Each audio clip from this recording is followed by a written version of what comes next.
Hello, everybody, and welcome to the Cutting Room Floor podcast of Grace Church. My name's Larry. I'm one of the pastors here. I'm joined by our lead pastor, Wes, and we'd just like to thank you for joining us again, and thanks for the feedback you've been giving us on this podcast. We're having a lot of fun doing this, but it's good to know that others are enjoying it as well. Keep it coming. We are experimenting right here. That's right. So we're just having a great week around here. It's Vacation Bible School. And we are in a safe bunker recording this That's right. at a time that none of the kids are here. So get ready for chaos later on. It is an aquarium. If you weren't here on Sunday, our lobby, the sanctuary, everything is an aquarium, and it is phenomenal with 250 kids. And a couple of them were yours, so how did they enjoy it? They loved it. It was such a different experience from last year where we hadn't actually started at Grace Church yet. We were still in that space of moving, and I could barely get them to leave me last year. And this year, as soon as they got their name tags, they're like, "Bye, Dad." I'm like, "All right, well, this is typical preacher's kids." Like, that's right. I'm one of those. You got to get that place, though, where you kind of own the sanctuary, right? Yeah. Like, get out of my way. This is my room. They just knew where they were going and what they were doing, and they were so amped up when they came home the first night, and wouldn't stop. Sugared them up. And no, not really. I was so proud. Like they did, it was like veggie straws was the stack. I'm like, wow, Miss Stacy is awesome. Even healthy snacks. Stacy, if you're listening, thank you so much on behalf of all the parents that had to bring their kids home at 8:30. Yeah. Tuck them in.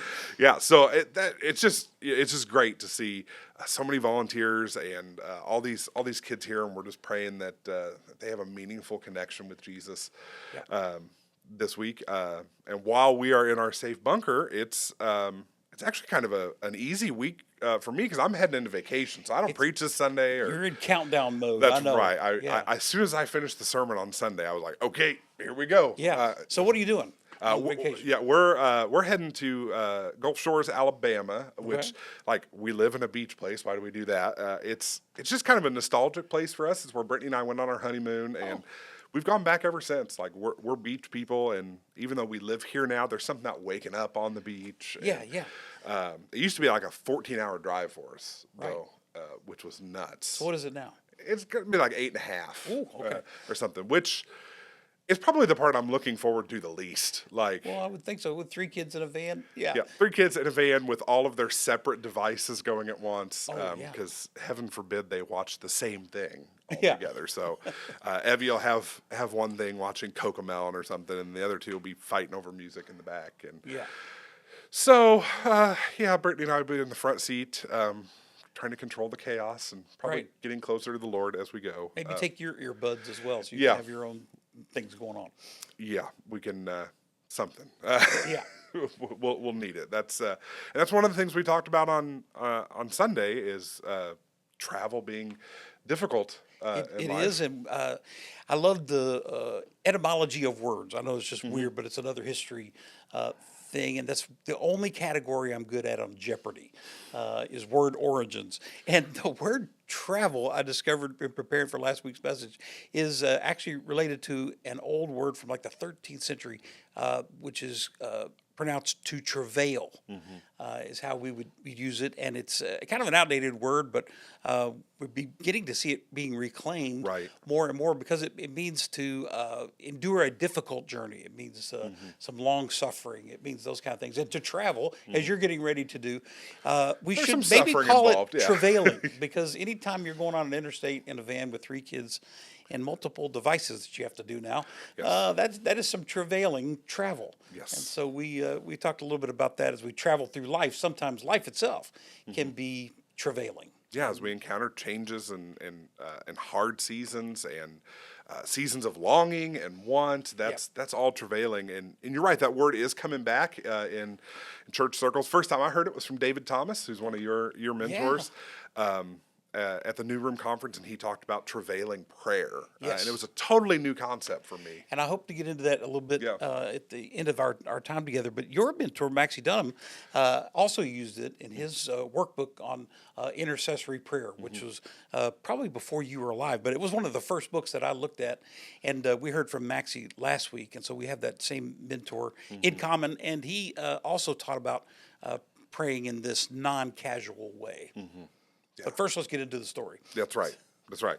So we're continuing this series on Elijah and Elisha, and 2 weeks ago it was all about Elijah and the ups and downs of his ministry, but that the next season was going to be pouring into Elisha. So this week we got to get more into Elisha and what and the two of them together. Right. So the crossover piece. Right.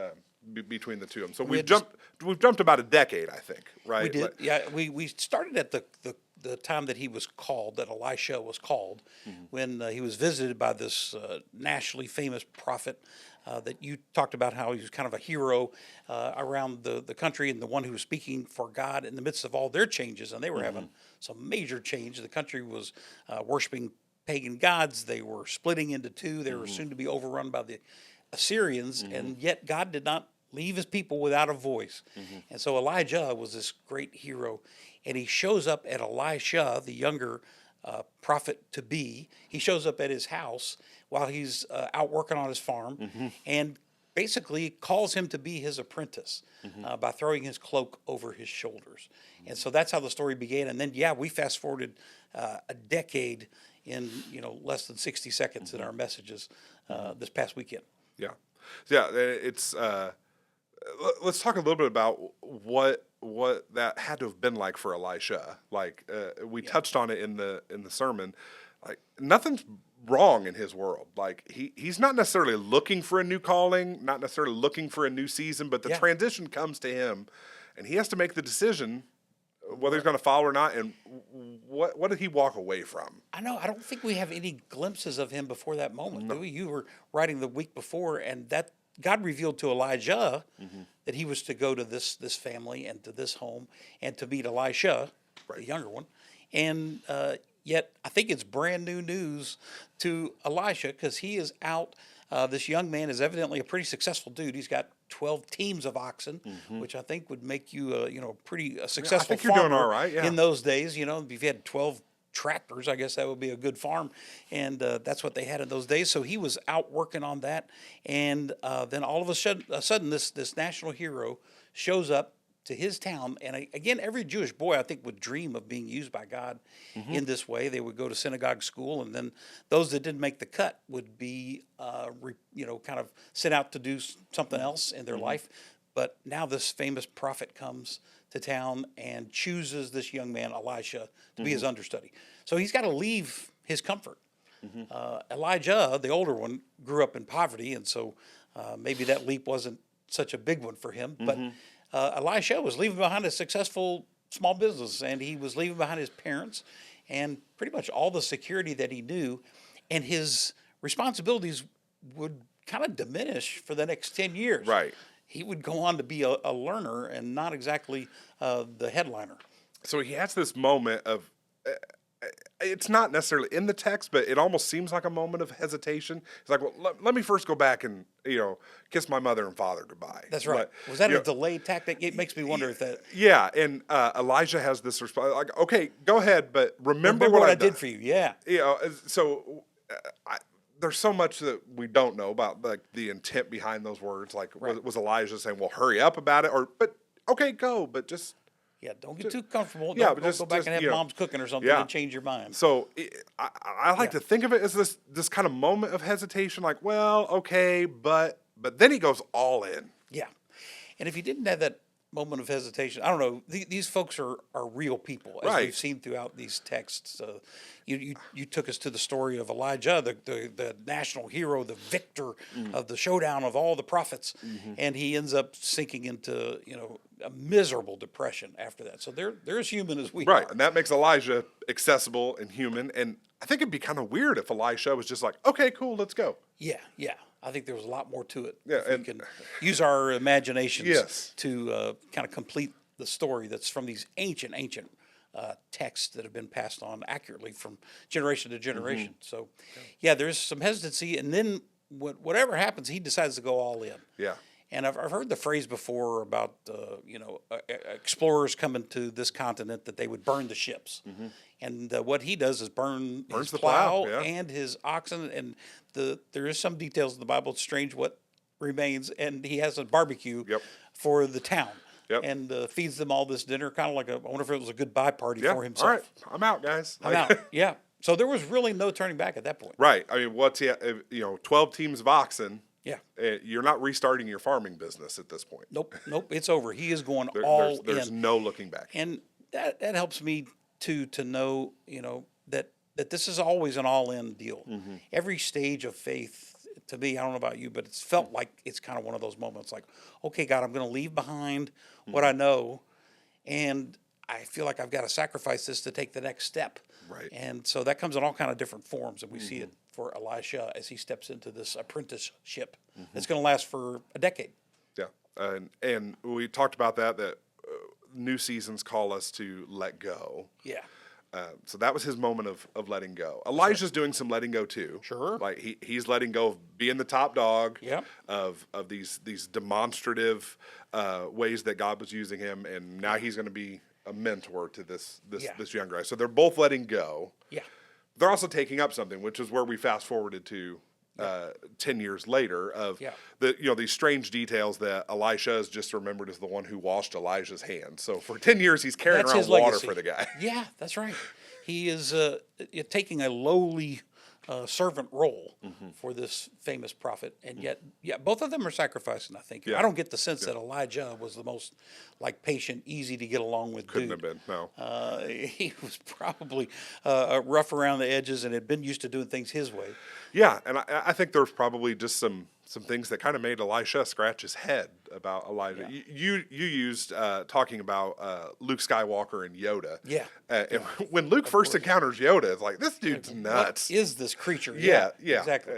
And Yoda's been on his own for a long time, so Right. he is kind of batty. Yeah, he is. And so I imagine there was a lot of that with, okay, what did I sign up for exactly? Because this guy's kind of weird. Yeah, and this is how I keep those two characters straight as I mingle Star Wars images into the true story of Elijah and Elisha, as Yoda and Luke.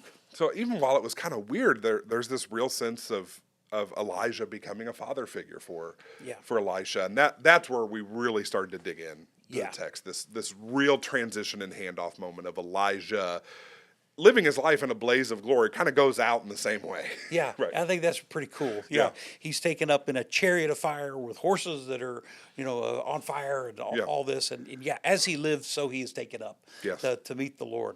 And yet his understudy now remains. And the first thing that I noticed in this text as I was diving into it is how he's changed a little bit from the days 10 years ago when he burned the plow and burned the oxen and had a party and off he went. He's even a little bit more hesitant now, and he's certainly grieving. We've got some indications in the text as he rips his clothes, which is a sign of lament and mourning that his master is gone. And then he actually cries out, "My father," and he repeats it, "My father." So he had developed this deep bond, and Elijah had become his spiritual father.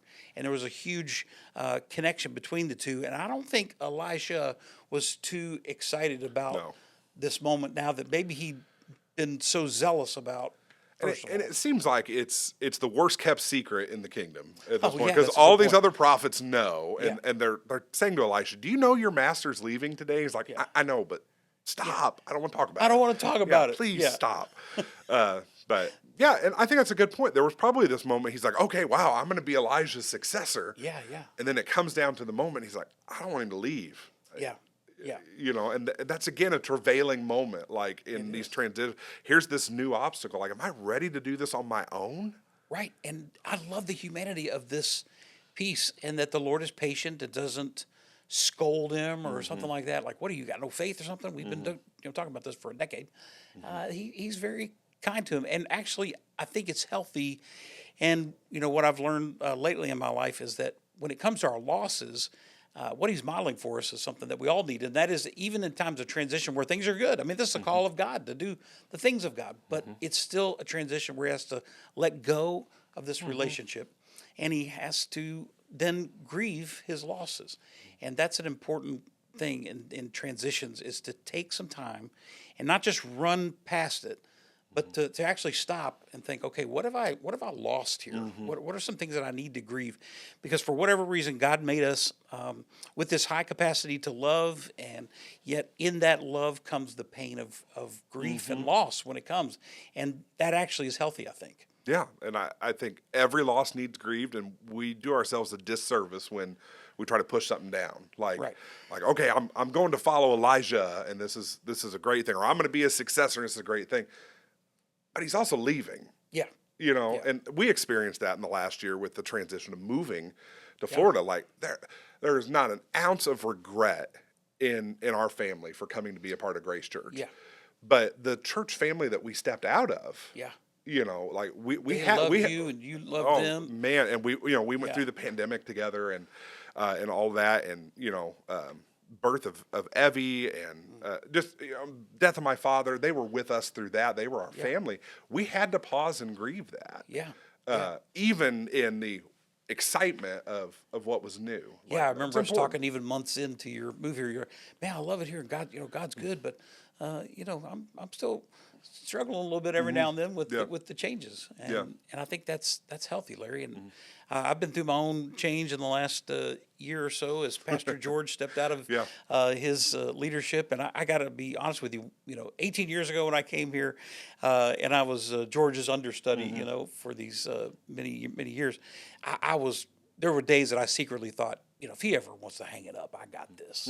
It's going to be fine, and I can take over, and it'll probably even be better. Just my ego was raging, and my just flat out ignorance, I think.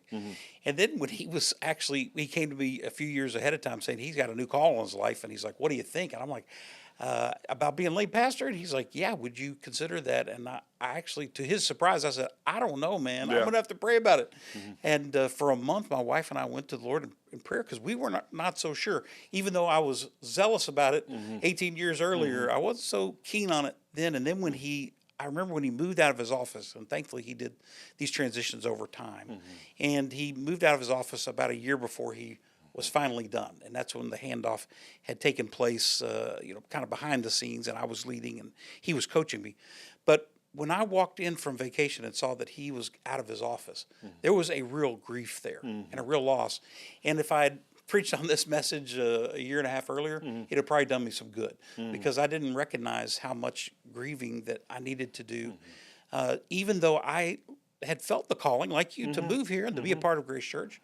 That doesn't diminish that. And sometimes I think I do it like either or thinking. Yeah. And I can have both grief and joy and a sense of security in who God has called me to be and where He's called me to be at the same time as losses, right? Yeah, and that's life. Like the situations we find ourselves in life are very rarely one thing or the other. Yeah. There's a mixture of all sorts of things happening at once. To ride that same story you were talking about, I came in on the tail end of the transition with you and George. I remember his last Sunday, as he was, as he gave you the prayer shawl, this actual transfer moment. I remember the look on your face.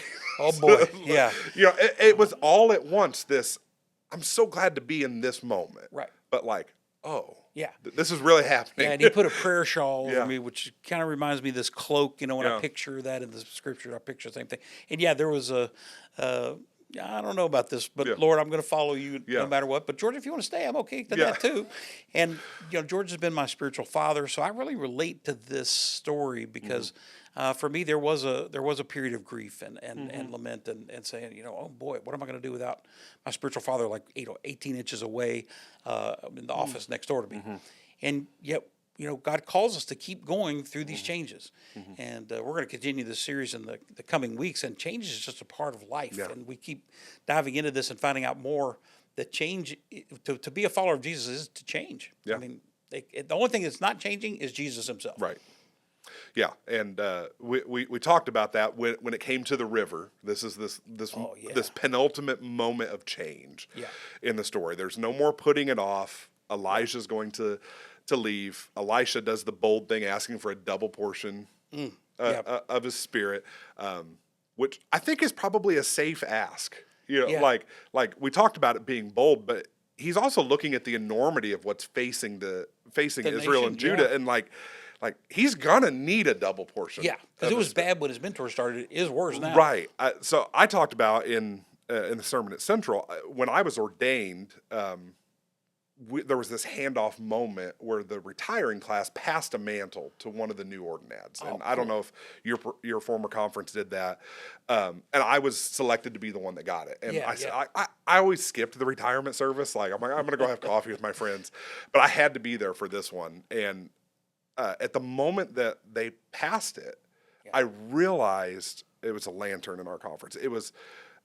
It really was why Elisha asked for a double portion. Yeah.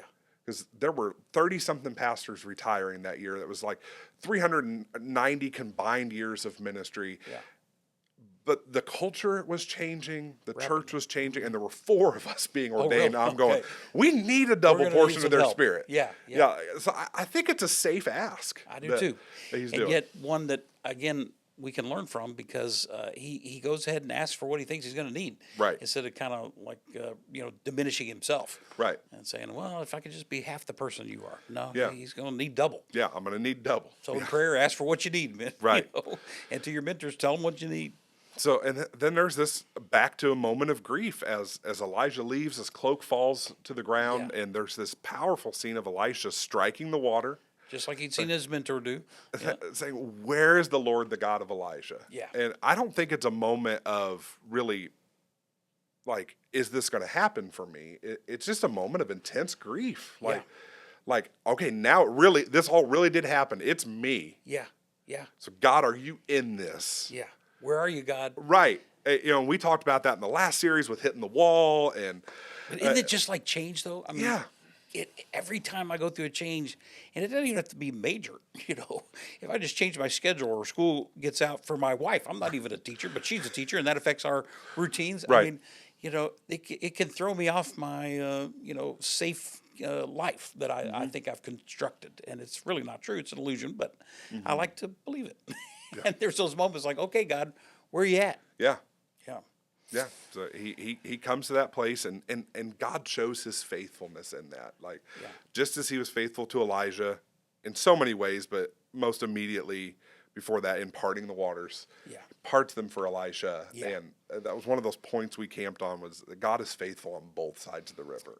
In the changes that we're called to, and the things that we're called to let go of, but also in the things that we're being called to take up. Yeah, and so for whoever's listening, wherever you are right now, to know that God is faithful on both sides of the river is important. He's faithful to both of these prophets, to Elijah and Elisha, and he does the same thing. He parts the Jordan River again, which is a pretty historical event. It's only done as they enter into the Promised Land up to this point. And later on, that'll be the scene where John the Baptist starts his ministry and Jesus himself is baptized. So this is an important place where major change takes place.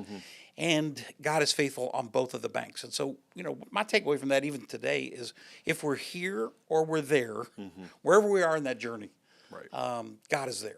And he's faithful on both sides of the river. So that's an important piece for me. Even when I'm not feeling that, or I might feel the need to grieve a loss or to deal with some kind of frustration or something that I perceive as negative, to recognize that the faithfulness of God is what is unchanging. Right. In the midst of all of this change of life and transitions, that is what's the constant. And I think it's probably a good spot for us to start leaning in, talking about travailing. I think that's the thing we cling to in those moments of obstacles and change and suffering, is that I have to walk through this. Yeah.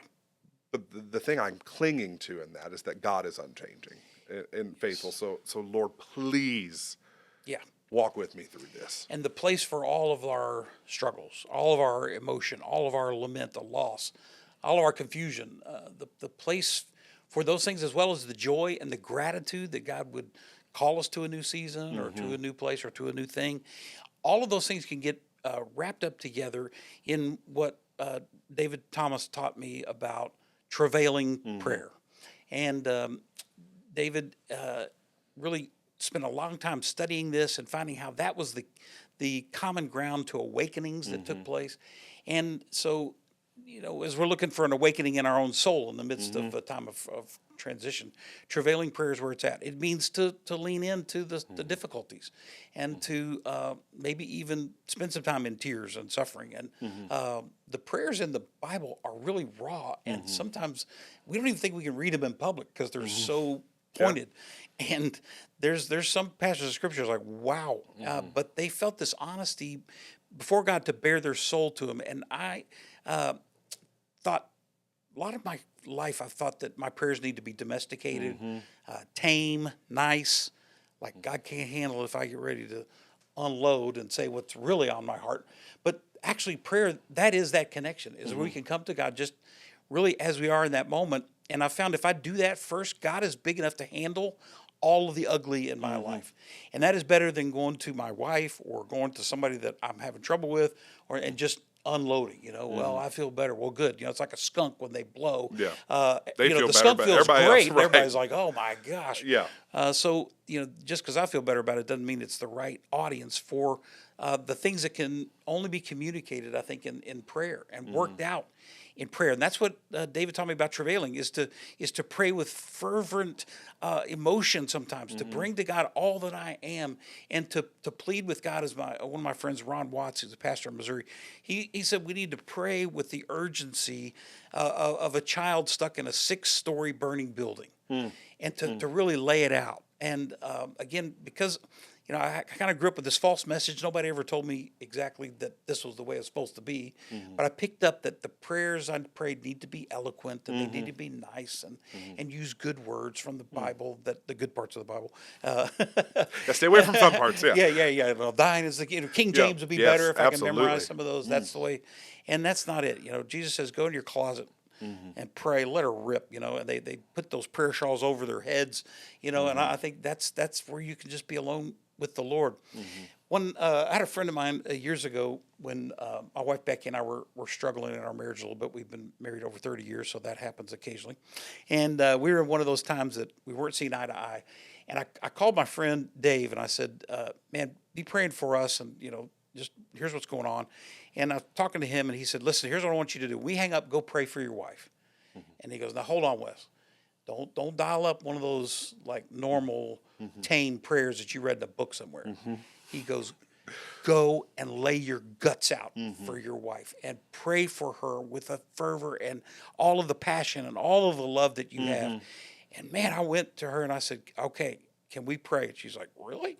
And I held her hands, and I remember that night calling out to God for her and for us. And it was an amazing moment of intimacy between the Lord, who then healed that rift between us, because she was like, wow, that was not a normal prayer that I've heard you pray at the beginning of some public, dinner or a city council meeting or something like that. Right. And that's travailing prayer. And that's where we really meet Jesus and find, I think, a friendship with him that's based on just being fully known and fully loved.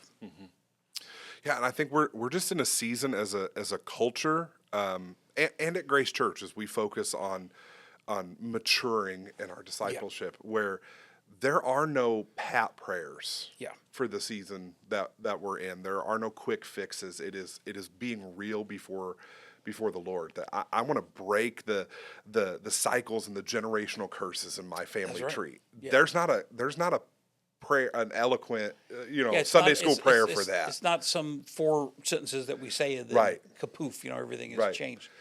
But it's when we cry out to God. The Bible uses words like yearn, thirst, heart's cry. I mean, these are not just tame, domesticated words. These are wild. These are based upon our deepest needs and hungers, and being parched to the point that we're thirsting for the Lord. That's what prayer is. So travailing prayer is the answer for what needs to happen in my soul, in my family, but also in our culture and in the church. Like what we're about is too important. The mission that Jesus has given to us, and it's all before him. When David taught on this, I went back and found his talk, and it didn't make it into the message. It's on the cutting room floor. But here's what he said. He quoted when he was teaching on travailing prayer, 1 Corinthians 16:9, where Paul says, "There is a wide open door for a great work here." There's a wide open door for a great work here. And I actually got the privilege of going to Corinth last October, and that place was far from Jesus, let's just say. Yeah. The culture they had gone off of the ledge, and yet Paul saw the potential in people coming to know Christ and mature in Christ. Not just know him, but to mature in this deep, intimate friendship.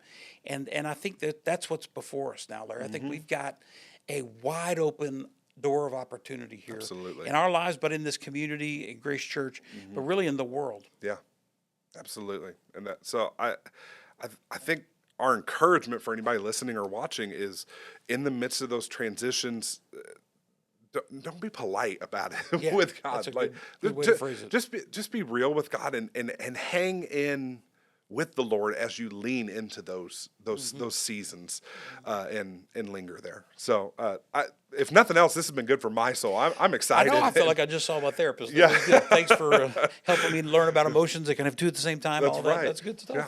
Well, and thanks to you for hanging in there with us. We're going to be continuing next week. Pastor Russ will be here with Pastor Sherry from our Fort Myers Shores campus, because I'm going to be on vacation. Yes, you already talked about that. We get it already. Okay, yeah. We've been hearing this all week. Yeah, it's where it's at. So thanks for joining us. We'll see you again next time. God bless.